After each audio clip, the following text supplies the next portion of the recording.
Allocators and AI, redefining alpha in changing markets. That's our topic. As market shifts, alternative investments are evolving with AI and alternative data redefining alpha and risk management.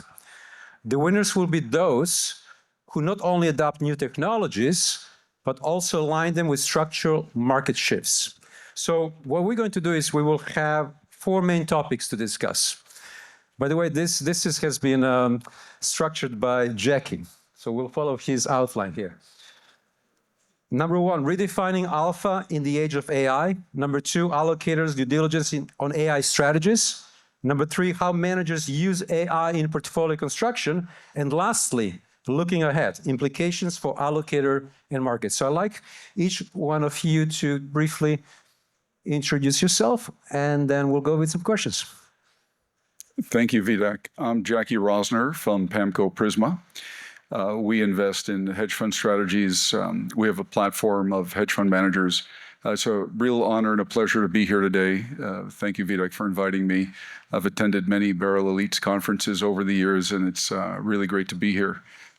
Originally, I wanted to be on the aerial dance panel, but you thought it was better for everyone that I was on this one. I think you're a little bit too tall. Exactly. But you have another fellow there. I didn't know that he plays basketball too. There you go. Yeah. And, the thing about being on the last panel of the day, studies show that when you have a panel right before cocktails, half the people in the audience focus on the panel and the other half start daydreaming about what they're going to eat, drink, and talk about in the cocktail hour. The good thing is no matter what we say here today, half of you will really enjoy this panel. So. Okay, we're doing something right here. Melissa. Hi, everyone. I'm Melissa Otto with S&P Global Visible Alpha. So Visible Alpha was actually acquired by S&P last year. We're a fintech in the space that provides quantitative solutions and buy-side value add around our data from a machine learning and AI perspective. Before I worked at Visible Alpha, I was an investor for many years. I was a head of research at Fidelity and was a portfolio manager at Nuzum. Wonderful. Thank you, Melissa. And Rich, please. Hi, everybody. I'm Rich Nuzum. I'm head of the outsourced chief investment officer business at Franklin Templeton. And of relevance to this panel, that means that I use AI to build multi-manager, multi-strategy portfolios for our clients and do due diligence on the use of AI by underlying managers across both public and private markets, every asset class. How are they using AI to try to win the digital data and technology arms race against their well-equipped competitors for alpha and access? Thanks, Rich. And Robert, Rafter? Yeah, so well said by Rich in terms of how this is impacting the investment process. I'm Rob Rafter. I work at Morgan Stanley Investment Management. I'm part of the hedge fund team there. So a business actually that's a peer to Jackie's at PAAMCO Prisma. I serve as head of research, so I oversee the investment process across the different strategies that are out there looking to generate absolute returns in the hedge fund space. So in looking for alpha globally across all product sets and strategy types, the revolution in AI is touching our process and portfolios in many different ways. We'll get to a lot of those during the topics here. Okay. But it's certainly changing the world in our day-to-day as well as our process. And Matt Galati? Hi, I'm Matt Galati. I'm a managing director at JP Morgan Asset Management. The business just this year celebrated its 30th anniversary. We oversee approximately $35 billion in assets under management. I focus a lot of my time on the private bank channel, thinking about ultra high net worth clientele, oversee the research process for all hedge fund strategies within that market.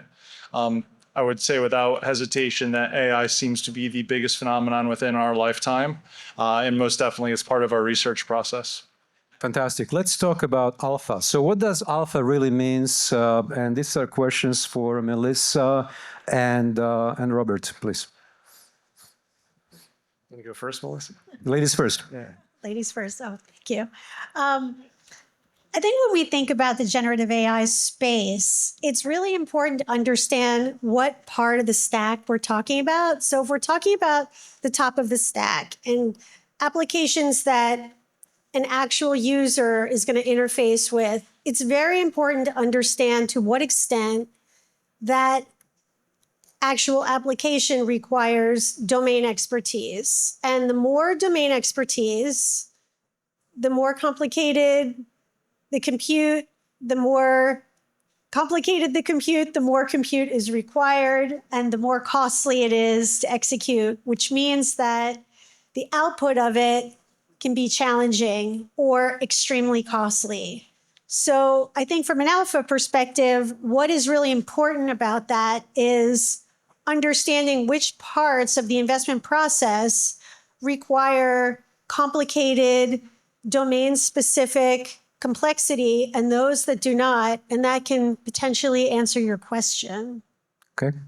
And also, Jackie, if you can also join as well up the Robert. Yeah, so the alpha beta decomposition question for us is central to the business model and the way that we approach the market. So if I can just quickly talk about the way that we look at investing in hedge funds and absolute return, it's critical to separate out what is the independent source of return that's not coming from other passive factors. So that means traditional market factors like equity beta, fixed income beta. We also look at a whole suite and range of alternative risk premia. So we'll do an exercise of, first of all, sort of specifying what a model looks like in order to perform a regression based on factors that we know and identify and are germane to the strategy or product set in question. But then we also go through this exercise of looking at thousands of different alternative risk premia and things that have been fitted or created by different parts of the QIS universe, compare that to global market benchmarks and indices, and then we'll actually use AI within that process in order to distill down and say, let's separate this out. We use this lasso technique in order to penalize a model that's overfitted or has too many different variables. And that's, for us, it's kind of endemic to the whole approach. We separate out the cash return, and then we figure out how much of the risk in a strategy, the actual realized volatility is coming from alpha sources as opposed to from these other components. And then I'll just, round this out by saying that one thing that's really impacting our portfolios now, we'll talk about this from an investment theme standpoint, is that there isn't a great alternative risk premium or a factor that's measurable, identifiable today that fully captures the AI theme. The correlation, impacts, and implications of this part of the market landscape today is still finding its way into new markets and parts of the portfolio. So there's a big area of research now, not just for us, but throughout the hedge fund space in order to properly capture that, figure out, are we getting beta to AI or are we getting alpha? Just because it's unaccounted for doesn't necessarily mean that it's idiosyncratic or something that's bringing diversification that we need. Thanks, Robert. So next question is, has AI made markets more efficient or just noisier? And this is for Rich and Matt. I wouldn't say it's made a difference either way necessarily, whether it's more efficient or noisier, but I would say it's provided a tremendous amount of opportunities. And so how I say that is there's 168 hours in a week. What AI does in terms of being able to decipher information, create primers, allow people to get up to speed really quickly, saves a tremendous amount of time. It allows investors and allocators to move to things quicker that historically might have taken them days to get up to speed on. I think that in itself is powerful. It's not necessarily going to make a decision that much better or that much, but it allows people to be more smarter or thoughtful. The other point, just in terms of the investment horizon or the investment opportunity set, AI has created a tremendous amount of disruption to the industry. I think about computer science majors. It's perhaps one of the most coveted degrees there was. Right now, you're trying to figure out how they can perhaps come into place. And so there's been industries and opportunities that's completely flipped on its head. But at this point, I would say it's allowed for a lot of efficiencies and a lot of opportunities. Thanks. So next one, let's talk more about use of AI. But what's the first due diligence question when we're analyzing? So Jackie maybe, and Matt, and Melissa. I think a very important question that allocators need to ask managers is when managers say they use AI, it's show me. Show me exactly how you're using AI in the process, in the signal generation, in the portfolio construction. And the more transparent that the manager is, the better it is for them. there's nothing wrong with traditional methods in quantitative finance. The things, continuous time finance, quantitative methods have been around for a long time, and people are very successful in using it. And it really, they have built businesses generating absolute returns. But AI has definitely helped a lot with the efficiency of the goals and improving the process. So I'd say one of the questions that I would ask the manager as soon as they start dropping the AI catchphrases is, what is the difference between doing what you're doing and doing it with traditional quantitative finance methods? So I think that's an important thing. Another important question is, who is in charge here? Is it the AI algorithms that's running the show, or what sort of human oversight is directing the process? And just understanding, where do the data scientists sit if the quants are siloed? We need to see that there's good governance, a good validation, and see how it's all integrated so they maximize the benefit of using AI as a tool in the process. Well, that last point you made, Jackie, just on the oversight, do you guys find that there's an analog to the oversight of the research team, the analysts themselves, and then currently the oversight of the construction and training of these LLMs? So what I'm really fascinated with is having the manager articulate, the evolution of their process. How are the models introduced? How are these alphas? Specifically, what are the alphas that they're capturing and how it's introduced in the model? Because the best managers just evolve over time. Even the best AI managers are using different methods than they did a few years ago.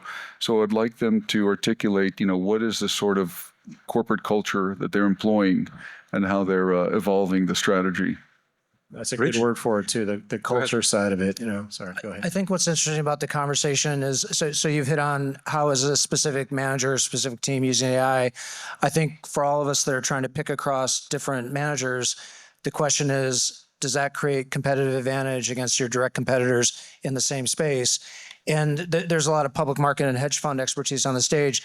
Some of the most striking examples of competitive advantage I've seen have actually been in the private markets on deal sourcing.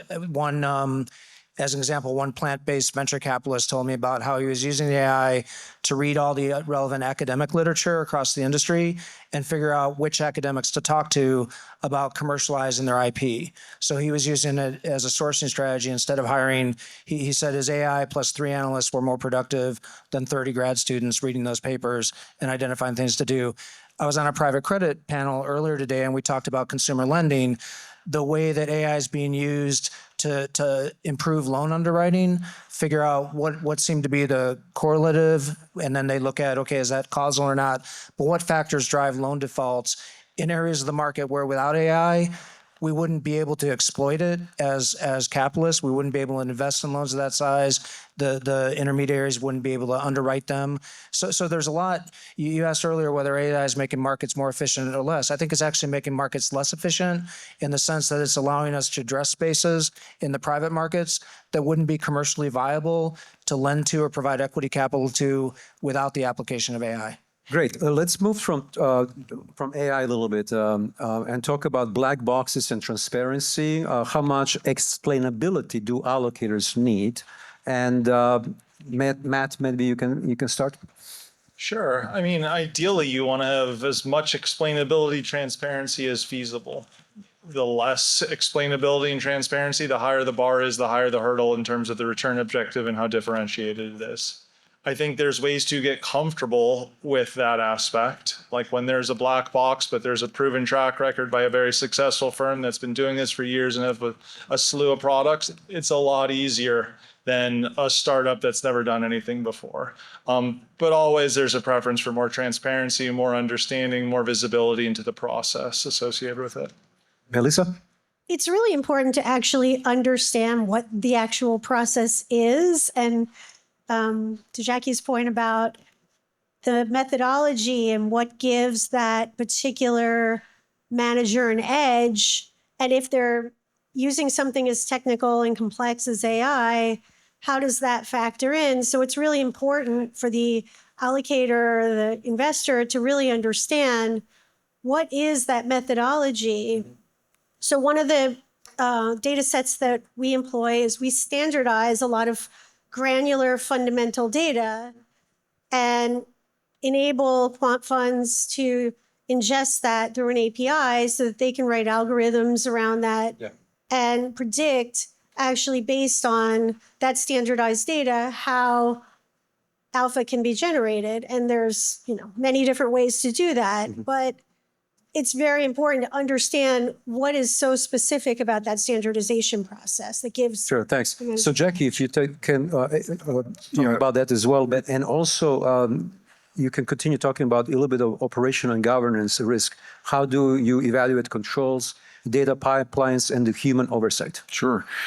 The transparency issue is very important. I think managers that are more transparent are going to have a competitive edge in this space. There are many very large hedge funds managing tens of billions in assets that offer two levels of transparency, take it or leave it. And but they've have decades of being in business, and there's a very high sleep at night factor with these firms. But for an evolving quant in the space, or someone that's using AI as a valuable tool, the more transparent, the better. And we like to say, help me help you. You really need to articulate. We don't need to inspect the source code. We're not interested in that. We need to get an understanding of the process control, what's going on. If the models can't explain your performance and the manager can't, and we don't invest in black boxes. So I like to tell people that, I just need to understand the recipe as much to make sure that the food isn't poisoned. I don't need to know, inspect, every ingredient that's there. So managers are very reluctant, they're very hesitant, they're very protective of their IP. But really the transparency is super important, because without educating the allocator and taking them over the line, you're just not going to get anywhere. Rich? I think AI has accelerated disruption and innovation in the industry. And because of that, humility has become more important. So when Jackie mentioned take it or leave it, we've experienced Madoff, we've experienced a bunch of doubling game type scandals, Amaranth, areas where performance was really good, there wasn't transparency, and there was a disaster. But now these days, if you've been super successful in the past, there's a lot of hungry people embracing AI, maybe more aggressively than your team, because you have been successful in the past. And if you keep relying on what you've been doing, 30 years ago when I started my career, maybe that was okay.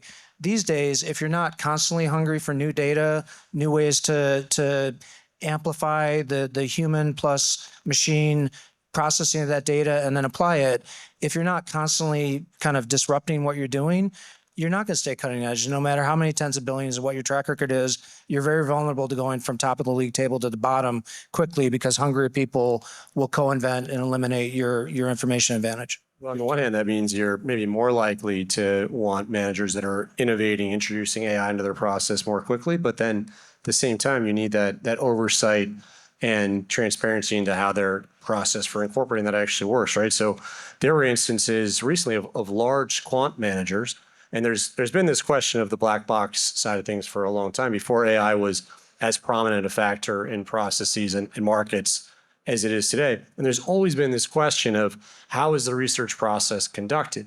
And we can't see exactly the source code, or no one's going to share their algorithms and their IP in fully open manner during due diligence. There is some IP there, but sharing how the process works, the rigor with which the team of researchers is overseen, how do you avoid backfitting? What's the sort of the regular process and the oversight for testing out of sample data, in sample data? And then the same goes for incorporating. So if you say a large language model is actually accelerating in so many ways and helping people leverage their work, you still need that consistency of culture to say there's oversight of how models are being created, trained, incorporated. I mean, Melissa, I would be interested in how many of the quant funds that you'd be selling data to are building their own LLMs versus hiring them or purchasing them from others or renting from another provider. And then how many of them have gone and seen the next layer of how those were trained and on what data originally versus using the inputs from you and then building their own algorithm on top of that. So I know you mentioned the But one of the things that struck a chord when you mentioned the expert, sort of the academics in terms of figuring out when a product was ready for commercial prime time. That's another place where sort of finding experts has been a potential pitfall for firms that don't have the right sort of culture of compliance and governance oversight. So I think there's some real consistencies here, and I think the culture of the firms is still an important part of the process. I think goes to your governance question, Vidak. So our firm's updating the ODD framework for this, and also let's talk about AI readiness for managers. This is very interesting. Do you look for certain signals such as data governance, talent mix, quantum domain expertise, compute infrastructure that suggests the manager is truly AI native? I'll let some others chime in here as well, but I will point out that our ODD team is one of the main beneficiaries of AI as well when it comes to looking at document review and questionnaires, legal docs. It's been transformative for them and is only we're getting to the steep part of the curve. So I think there's a ton there, and we are rewriting the process for how we look at firms in this space. Yeah, I'd like to say that it's not just who runs the code, it's who audits it. So, we'd like to talk to all those people in the due diligence process, because AI is, in some ways, it's just people risk in disguise. If you have a data scientist leave and the system collapses, that's a governance issue. So that's something that, we have to get comfortable with before investing. We're moving from allocator due diligence on AI strategies. Let's talk about how managers use AI in portfolio construction. And Matt, you can start with that. Sure. It goes back a little bit towards the other question. I would say at this point in the cycle, AI is table stakes. So we're constantly speaking to managers, GPs, PMs, risk teams, et cetera, and saying, how's it a part of your process? And we're taking that data and kind of comparing it what we've seen relative to other firms. And when it gets to the portfolio construction point, that's perhaps where it can be the most helpful, but it's a little bit most of it remains to be proven. I think about the hedge fund space now, it's multi-strats have never been larger. The amount of capital that they're running, the leverage what they're running at, the steady performance that they've had for a number of years, it's a real testament to what they do. It's really valuable as far as an investment perspective. Anything that AI can do and can be implemented to help manage risk, to get an idea of if and when that next landmine comes, how it can be avoided. It's a really powerful tool. It just happens to be a little bit of a show me story that has to be kind of triangulated and compared relative to each peer. Yeah, but where in the investment process is AI most impactful? Idea generation, position sizing, timing, Rich? Well, I think for underlying sub-advisors, I do think it's idea generation, although it's then also processing that information into signals. For us as a multi-manager, the mass customization that we can do for our clients in a multi-manager, multi-strategy environment, particularly in a direct implementation environment where we're trading the portfolio at the center based on input from, say, 30 sub-advisors. And you mentioned multi-strat hedge funds. We're doing the same thing with long only plus hedge fund plus private. And we're doing it daily for a lot of clients with different constraints and different targets. We're keeping track of the personalities of the underlying strategies, their conviction in individual securities, aggregating that up, and then looking at the tax implications if we actually trade in line with their signal, monitoring the exposure to the aggregate portfolio on 7 risk factors, and also monitoring each underlying sub-advisor on those same 7 risk factors. Where do they sit relative to the personality we thought we had? You couldn't do that daily or on any frequency without thousands of people if you weren't able to code it quickly with AI. And we have a mini AI coding exercise for every new client. And every time we change the sub-advisor, the AI is helping us write the code for that sub-advisor's personality, that sub-advisor's role in the portfolio. So I think if you're running multi-strategy, multi-manager portfolios, I agree, AI is table stakes. Without that, you can't really do it anymore. There's too many things for a human being or even a team to look at every day at the close of trading before you can trade. Jackie, just a comment on, you asked about using AI tools in portfolio construction. AI tools are very good at helping identify hidden correlations sooner than humans can. It's also AI wins in terms of dynamic hedging with being able to adjust exposures intraday in response to liquidity and other short-term volatility movements. So it's still a very, very valuable tool that the managers could use in portfolio construction. Yeah, I think on the flip side of that, long only bottom-up investing that you see at the large long only funds, I think part of what's been challenging about it is some of the accuracy that comes out of the actual tools, and really being able to forecast and estimate what's going to happen next. AI tools tend to be excellent at present tense and past tense, but not terribly good at the future. Yep. Robert? Yeah, I think another really important component of incorporating AI in portfolio construction, whether that's at the sort of the portfolio level for allocators or within an individual hedge fund, is how are you backtesting this approach? How are you backtesting the output of the model? And that's very tricky because it also depends on who created it and then with what data set it was created.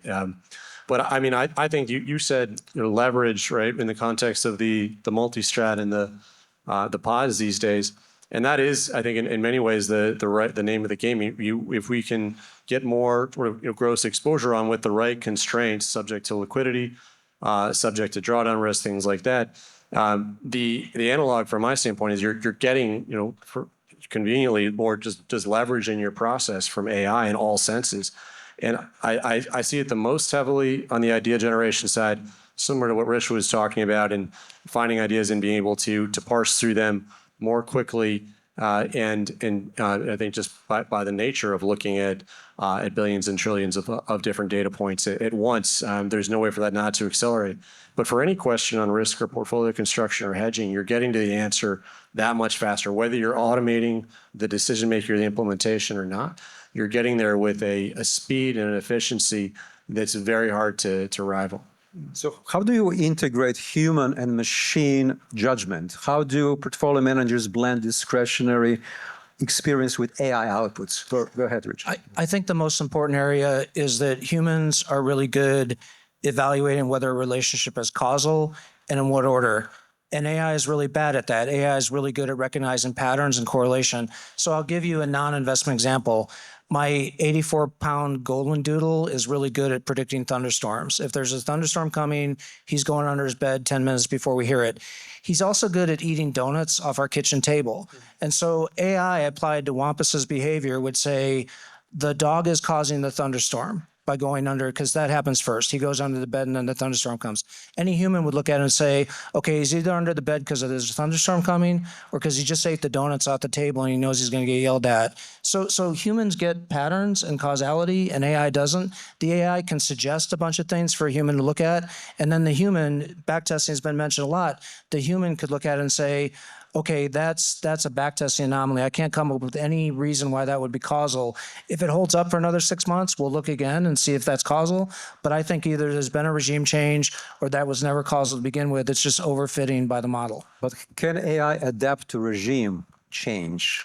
Well, I think that's extremely not well, and I think not by definition. We entered the year thinking that the U.S. dollar was a safe haven currency.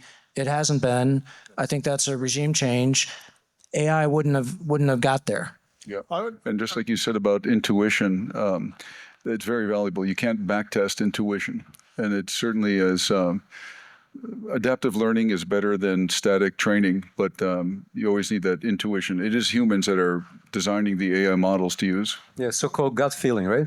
Yeah, but interesting that the best approach is probably hybrid. I mean, AI is good at the math, humans are good at the narrative. Humans overreact, AI could overfit, but the best medium would be like a balance between the two. I was just going to say, we've been very constructive on AI, and it is a huge, huge transformation within our lifetimes. But I would look at the capital markets have never been more expansive globally in different types of asset classes. The type of people analyzing and viewing them have never been brighter, more motivated to that extent. And so it's a huge mosaic of just opportunities and how humbling the business can be. I feel like AI represents a great mosaic data point, but it's really just one data point. And at this point in time, it's hardly the only thing that's going to determine a great investment outcome. I do take the sense that it's improving market efficiency simply because if you think that absolute return investing and the growth of capital markets, higher levels of liquidity and equities and credit today than in years past, that getting to the answer quicker, getting capital to its most efficient use more quickly by virtue of active management, speeding up that decision process, making it more efficient and comprehensive is making markets more efficient at the end of the day. So let's talk about portfolio construction and diversification, so-called correlation stuff, right? So our AI system is changing how we think about correlation, factor exposure, or dynamic hedging. And can AI truly improve multi-manager or multi-strategy allocation? Everybody. Yeah, I mean, I made a comment about this at the start, so I'll be quick, but I think that it can help us look at correlation analysis and do everything from dynamic hedging to helping you specify which components you want in those hedges, in addition to how to size them. But then it's also introducing correlation risk on the other side of the coin, given this thematic. So in addition to AI stocks and then all of the customers, suppliers, et cetera, we're also seeing an increase in correlation between this AI theme and equity portfolios, the supply of credit from everyone from private credit to different players in the high yield and loan market, and then to the correlation of copper right now and the futures market with the semiconductor index. So many of these different parts of the portfolio, which historically have been diversifying to one another, have increased in overlap when it comes to their more recent returns. I would, sorry, go ahead. Yeah, I was going to say that, I mean, just simply when we talk about the AI trade in the equities markets, 40% of the S&P 500 is 6 stocks. And about 80% of that is being driven by this whole AI theme. I mean, and if we look back 2 years, something like 75% of the returns of the S&P 500 are being driven by NVIDIA, which is just a straight shoot from all of the CapEx being invested in infrastructure. And that infrastructure investment, one of the questions I get asked a lot is, what's the goal of that? And how does that impact financial services, LLMs? And that is ultimately, I think, what gets us to that much better, much higher form of compute that is going to enable things like intuition, common sense, elements of creativity to start to be embedded into the artificial intelligence process. Taking it back to kind of the other end of the economy, to portfolio construction instead of the real economy, I think AI is absolutely indispensable. And one thing it does is let you make sure you're getting the value you're paying for. There's a market clearing price for skill in the market in any asset class. There's capacity constraints on many strategies. In a traditional multi-manager environment, if your client has a maximum drawdown issue or a maximum exposure to NVIDIA or any risk constraint, as you allocate capital out to a bunch of managers, you inevitably over-constrain the portfolio. And we've heard people talking about closet index exposure. One thing AI lets you do is bring back the underlying signals you're getting from your sub-advisors. And if you're doing any level of direct implementation, you can keep the active risk at the level that your client's willing to pay for. You can keep within your client guidelines at the total portfolio level and let your sub-advisors swing for the fences more than in a traditional model where you had to over-constrain the risk because you were only going to be able to act after the fact to manage the risk. Okay, Robert? I was going to say, ask AI for its best stock idea. I think it might tell you to buy more NVIDIA. Right. Looking ahead, implications for allocators and markets. So, Robert, Matt, and the rest, allocators adoption. How are our allocators themselves using AI? In sourcing managers, Yes. portfolio monitoring, Yes. risk aggregation across funds. What was the last one?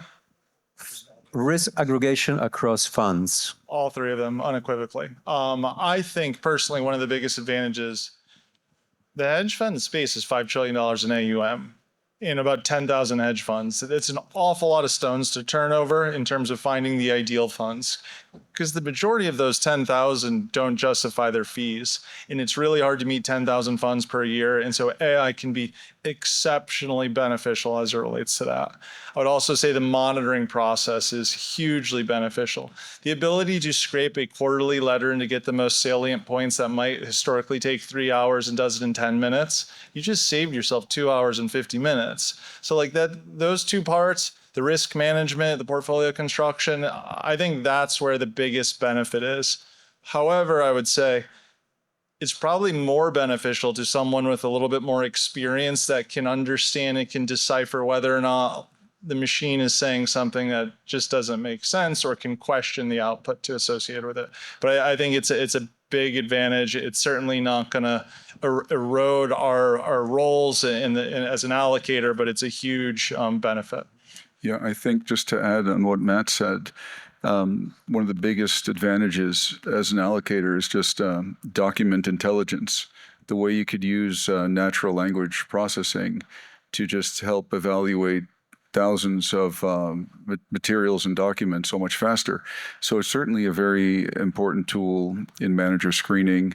It's also, you could use it for, clustering the factor risk, for mapping all the, portfolio risk compared to other portfolios, just text analytics. It's just countless things. I think it's really the next frontier in its applications in finance and investing is within the allocator space. Yeah, I would second some of what Jackie and Matt just pointed out. And then if you think about the day-to-day in the allocator space and with hedge funds in particular, there is a big part of it is the synthesis of quantitative or numeric information with qualitative or notes or things like letters. So scraping those documents is enormously helpful. There's also, all these automated sort of note takers and ways to store down information that way, powered by AI today. The way that we store that and the systems that we use to categorize and then to keep track and record all that information and make that searchable, that's also something that's hugely benefiting from AI and saving the leverage it gives to our analyst team just in that process when it comes to monitoring, oversight, the initial underwriting. We're also, you're cutting down on the time spent there also by just a huge percentage. I don't want to come up with an outrageously large number, but it is just the leverage is incredibly impressive. Sorry, especially for hedge funds. I can recall moving from public markets to private markets where everything's registered. You can go on Bloomberg and get an SEC filing for any company. Like, you can't go anywhere and find good data on a hedge fund that's expansive. There's not an index that covers everything. It's just incredibly fragmented. And AI is almost perfect in that respect for the industry. On a lighter note, I just thought of a joke. Everyone's talking about how great AI is. If you ask an AI algorithm an incorrect question, you could get a very embarrassing response. For example, a guy once asked, "Hey Siri, why do I have such a hard time talking to women?" And the response was, "This isn't Siri, this is Alexa." So remember that AI algorithms are very, complex entities with memory, and they don't forgive. So One thing I want to mention is that Jackie is going to stay for entertainment, and he will do some stand-up comedy, right? Is that the deal? oh God. Because I lost, No I forgot pressure my on you. guitar, so you have to fill in the 10, 15 minutes of the gap. Okay. Go ahead, Rich. I want to point to one of the big paradoxes in our collective work, trying to pick managers that are going to beat the market in future or pick private market managers that are going to do well against peer group median, which is that the past is less relevant as an indicator of future success.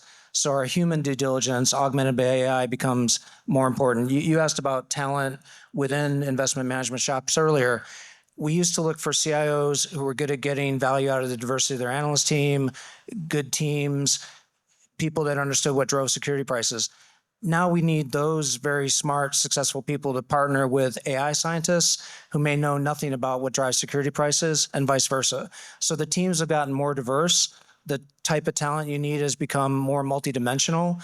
And so a shop that did really well pre-AI might not do well going forward unless they've got the right balance of scarce talent. Investment talent's always been scarce. Now we've got AI talent that's scarce. So the war for talent, the digital data technology arms race, past success in any sphere of investment has become less important as an indicator.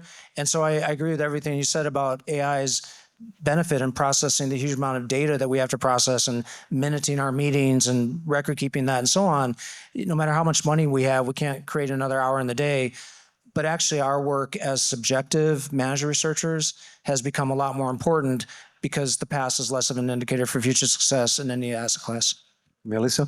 Yeah, I would say one of the things I've observed speaking to a lot of different clients, especially in the quant space, is the convergence of the fundamental bottom-up investing into the quant space. They traditionally have always been pretty siloed.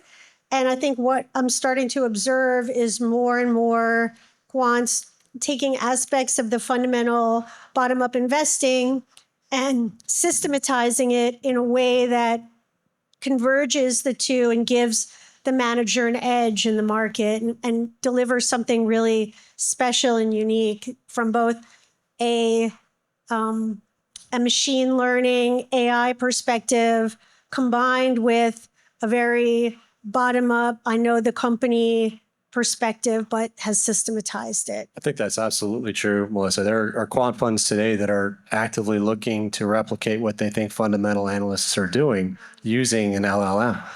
I hope they're using Visible Alpha. So let's talk about the future of the allocator-manager dialogue. As both sides adopt AI, will we see greater transparency or a new arms race in analytics and model secrecy? Matt? Greater transparency. To a certain extent. I don't know whether it was, I forget who used the analogy, whether it's the recipe in Poison or whether it's knowing the source without knowing the code. We're very comfortable taking us up to the part where we can understand and follow the process. I think that will continue to be table stakes. I think that managers that can articulate their AI edge better are going to have an advantage. And I think they're going to raise more capital, the ones that could articulate their edge. I think so too. I think that's an accurate representation. Also on the increase in transparency. And you have this perhaps convergence in the process and the inputs from fundamental and quant, but then the tools that we use and the amount of data we have access to on the allocator side also begins to verge more on the type of analysis being done at the end user hedge fund level. And so some of the questions and the day-to-day of the analysts and the portfolio construction and risk teams, I think, begin to overlap more as well. Rich? I'm thinking about your question as relates to private markets, and I think there's going to be huge additional scope to apply AI there, and those will continue to outgrow the public markets and market cap and become more important to the functioning of capital. Jackie, any analogy? No analogy, but I do think, though, in the future, for allocators, it's definitely going to elevate decision-making. It's not going to replace humans, I don't think, in allocating. I mean, I hope not, at least, because maybe we add maybe 3 funds a year. I go to Beryl Elites 2 days a year. What am I going to do the other 360 days? So I hope it doesn't replace us. But I do think it certainly, as a valuable tool, definitely elevates the decision-making process. That resonates a lot. I feel like AI allows individuals to take some of the blocking and tackling and cleaning of data to happen a lot quicker, such that there's more powerful decisions that could be made on an annual basis. Okay, I think Melissa, did you share your thoughts? I mean, I think it's, I think there's 2 sides to it. I think if it's done well and the data is clean and the compute power is there, it makes sense and there's a genuine ROI. But I've seen lots of data that's not very good. I've seen it cost a lot of money in cloud computing costs and not really delivering the ROI to the client that maybe it. Jackie? Go ahead. No, go ahead. Well, I just think that's an excellent, but we haven't really talked about the quality of the data at the input side, right? And so then you need humans to do the QC. And it's just we can talk about scrubbing and maybe using your search in order to find the right quality data, but then doing the QC for the output as well Certainly, we want to check the responses we get back from a GPT, but doing the data analysis, making sure that the quality of the data you're getting out and there's been no issue with either the input or the output is still, for all the leverage we're getting out of AI, there's still a huge human element in that. I was going to say, when you were asking about the future with AI and allocators, it's going to be also with the effect on monitoring, because the way it is now, monitoring happens on a very periodic basis. There's certain degrees of monitoring happens weekly, monthly, quarterly, annually. But now with all these tools in AI, it's going to make the monitoring more of a continuous process, because as soon as there's a new PDF out there, as soon as a new piece of information is out there, these AI algorithms are going to digest it quicker and faster. So I think it just becomes more of a steady state continuous monitoring. Okay, I think on this note, it says 0000. So I guess we have to start evening entertainment. Thank you very much. This is the conclusion of day one.